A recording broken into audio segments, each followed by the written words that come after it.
عبد الملک ابن مروان کی حکومت تھی اور حجاج ابن یوسف ثقفی مبیر هذه الامہ وہ اس کا گورنر تھا بصرے کا، اور اس وقت عرب تجار جیت پور کے بندرگاہ پر لٹ گئے اور ان کے ساتھ ناروا سلوک کیا گیا، اور ایک خاتون وہاں پر فریاد کر رہی تھی کہ واہ ہمارے گورنر کو خبر مل جائے۔ حجاج ابن یوسف بے شک زوراور بھی تھا، وہ بہت کچھ تھا، لیکن وہ اپنے مسلمانوں کے حق میں انتہائی درجے کا رحیم کریم بھی تھا۔ مورخین کہتے بلازری نے فتوح البلدان میں لکھا ہے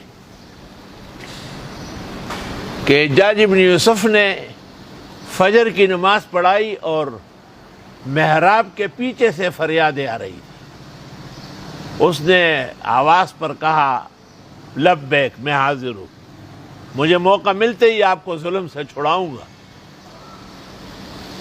اس کے بعد بندرگاہ پر جہاز آ کے رکا، وہاں سے بھی لوگ اترے اور بین کرتے رہے واویلا و ماتم کے عرب تجار کے ساتھ ہندوستان کے فلاں فلاں بندرگاہ پر بڑا ظلم ہوا ہے۔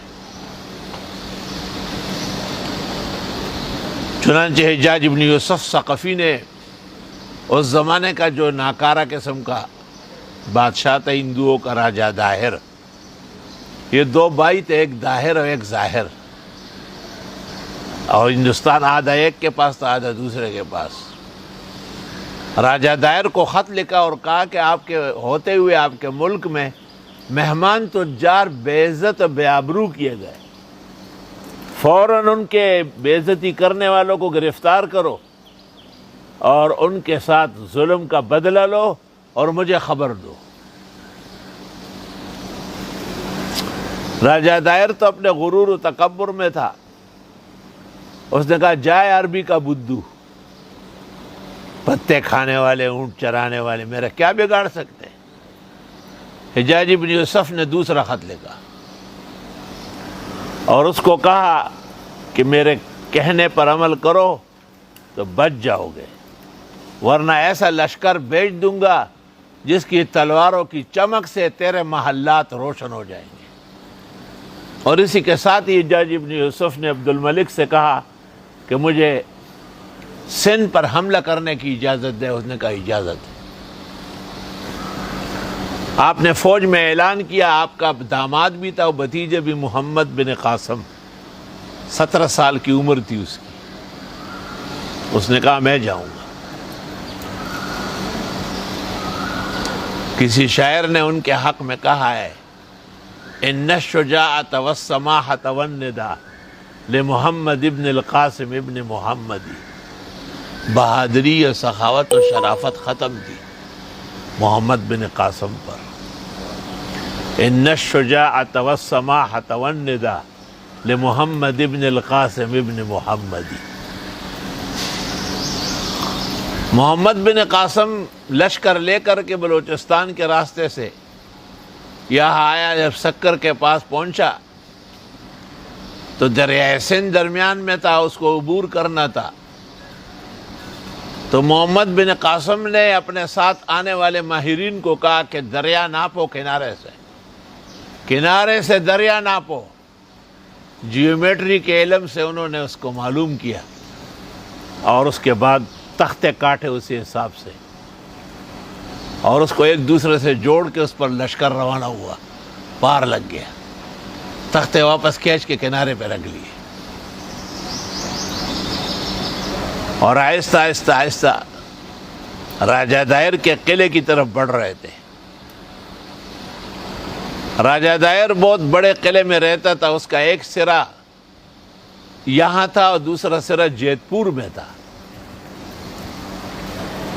اس زمانے میں بادشاہان اپنے تحفظ کے لیے ایسے قلعے آباد کرتے تھے جس کو دشمن سر نہیں کر سکتا تھا،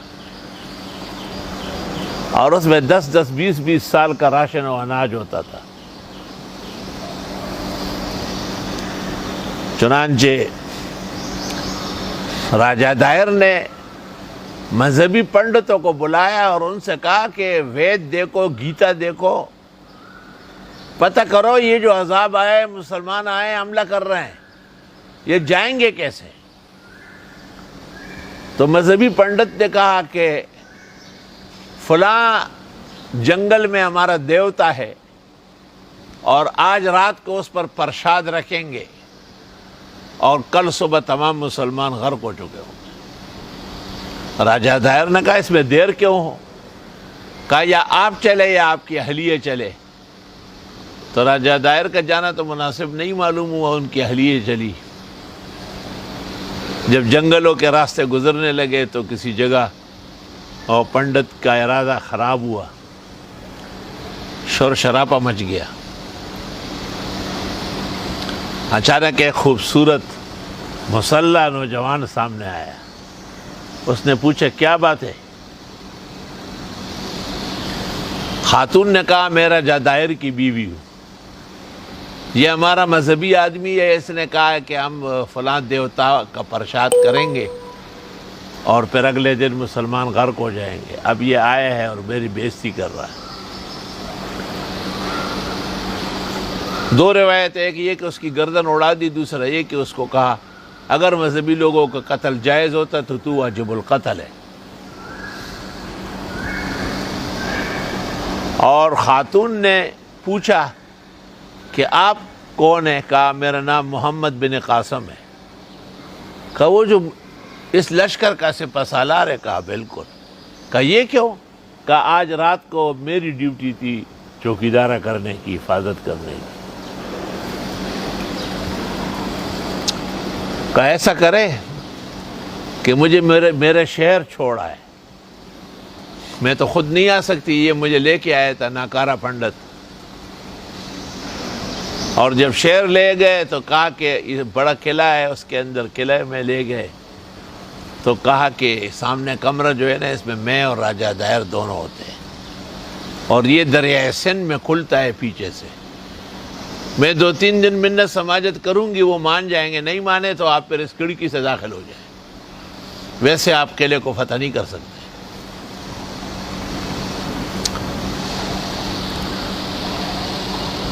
مورخین کہتے ہیں کہ محمد بن قاسم نے اس کے ساتھ 3 شرطیں لگائی۔ ایک تو میرے آگے نہ جانا، پیچھے آئے گی، صرف مجھے جو ہے نا دائیں بائیں کہے گی، اور دوسرا یہ کہ یہ پازیب وغیرہ اور بنگڑیاں یہ باندھ لو، اس کی شڑنگ بھی مشتہات ہے۔ اس طرح 2-3 پابندیاں لگائی اور پھر وہاں تک پہنچے۔ محمد بن قاسم واپس فوج میں آیا اور فوج کو حکم دے دیا کہ دریائے سندھ کے کنارے پہنچو، اور وہ جگہ بتائی جہاں سے قلعے کا ایک کمرہ کھلتا تھا۔ جب 3 دن گزر گئے، محمد بن قاسم اور ان کے ساتھ 40 کمانڈو یا اس سے زیادہ و کم روانہ ہو گئے، اور وہ کھڑکی کھلی تھی، وہ خاتون بیٹھی تھی، راجہ دائر کی منت کر رہی تھی، وہ نہیں مان رہا تھا، اس نے داخل ہو کر کے اس کا سر قلم کر دی، اور ایک جھنڈا لہرانا ہوتا تھا، جب تک وہ جھنڈا نہ چڑھتا کوئی نہیں مانتا کہ سندھ پر کسی فاتح کا قبضہ ہو گیا۔ وہ اس قدر طویل و عریض تھا، تو تمام لوگوں نے کوشش کی لیکن وہ جھنڈا راجہ داہر کا گرا نہیں۔ محمد بن قاسم نے ایک عجیب ٹرپ کی، آدھے تک تو خود ویسے چڑھ گیا، اور آدھے سے پھر اس کو تیر مارا تو جھنڈا گر گیا۔ جب جھنڈا گر گیا تو پورے شہر میں ماتم مچ گیا کہ راجہ دائر ختم ہو گیا۔ حجاج ابن یوسف نے محمد بن قاسم کو لکھا کہ پیسے تو سارے ختم ہو گئے، تو آپ نے کہا کہ راجہ داہر کے محل سے ایک جہاز سونے کا ملا ہے، وہ میں نے روانہ کر دیا۔ اور محمد بن قاسم نے بصرے کے گورنر کو کہا کہ مجاہدین کی فوجیوں کے ہاضمے خراب ہے، سندھ کی آب و ہوا خشک ہے، پانی بھی کھا رہا ہے، تو وہ حجاج ابن یوسف نے کئی ٹن سرقہ روئی کے اندر بگویا اور روئی سمندری جہاز میں ڈالی، اور ان کو خط لکھا کہ جب بھی کھانا کھائے پانی کے اندر تھوڑے سے روئی ڈال کے نہ چھوڑے، سرقہ نکل آئے گا۔ وہ سرقہ ساتھ کھایا، چنانچہ سب کے ہاضمے بحال ہو گئے۔ تفصیلات کے لیے مشہور زمانہ محدث مورخ امام بلازری کی کتاب فتوح البلدان